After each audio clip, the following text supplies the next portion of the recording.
Hello, I'm Nick Faldo. I'd like to welcome you to this program, which I hope will improve your golf and also your enjoyment of the game.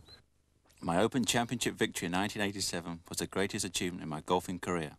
It was the realization of a dream, but it wasn't achieved without a great deal of hard work, commitment and belief. Over the previous 2 years working with my coach David Ledbetter, I had changed my swing completely in an effort to make myself a more consistent player.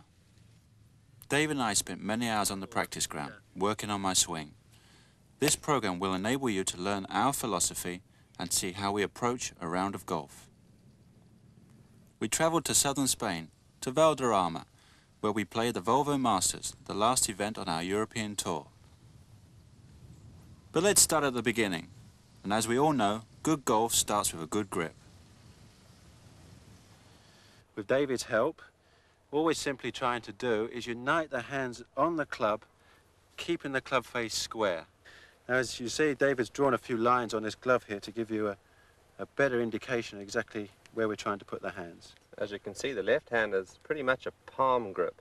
It lies diagonally across the palm. This is indicated by these two lines here on the glove, and it's placed across the palm and through the first finger.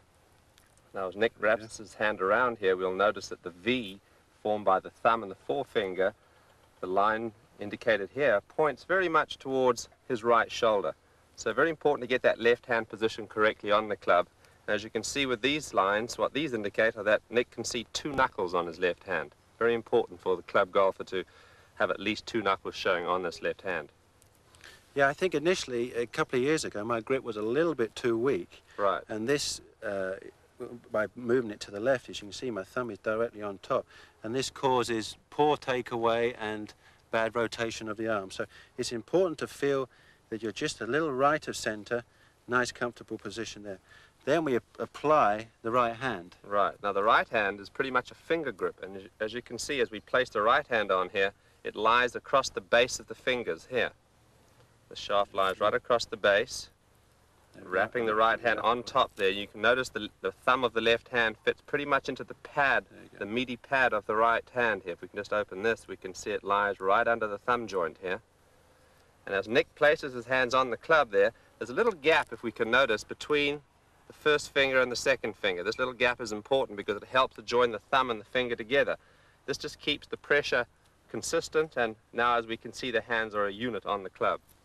Yeah, I personally feel I try to keep an even pressure all through my fingers, and as I said, very important, keep it nice and relaxed so you can have this movement all the time through your swing. You've got to have freedom. You don't want to be rigid.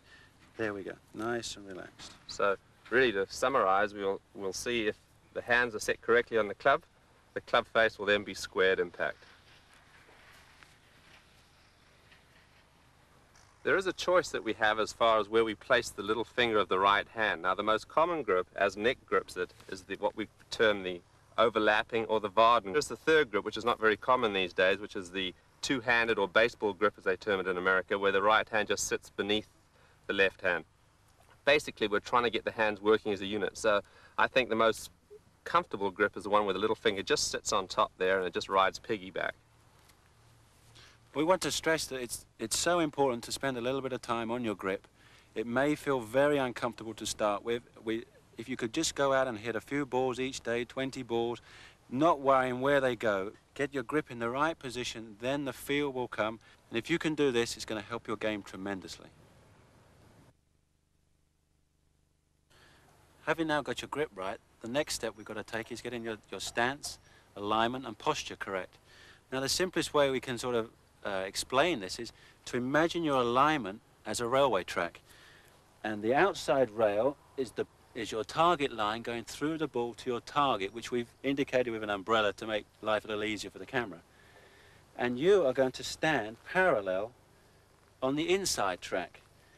So the alignment is not actually pointed at the target, but is parallel to your target line. So let me just check this first. So it's now running what I would imagine to be a little bit left of target, but only fractionally, which is going to get you now in the right position. This is the easiest way you can work on this on the practice ground. Put the club down, and now we've got the base to work on, which is can get our body in the right position. Let's work from the feet up. We want a nice square stance, about shoulder width apart. We don't be too narrow because obviously it's going to cause a lot of swaying.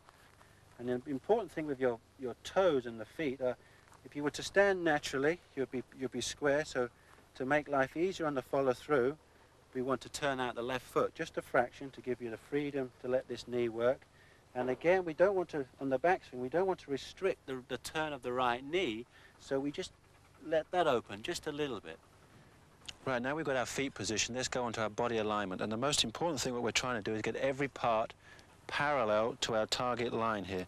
So we start with our knees, we want these level, but then probably the most important area is your hips. You see how I want these in line, which is going to really pull the shoulders into the correct position. Quite often people worry a great deal about their shoulder position, but in fact, if your hips are slightly out of line, you can see how they're pulling slightly left.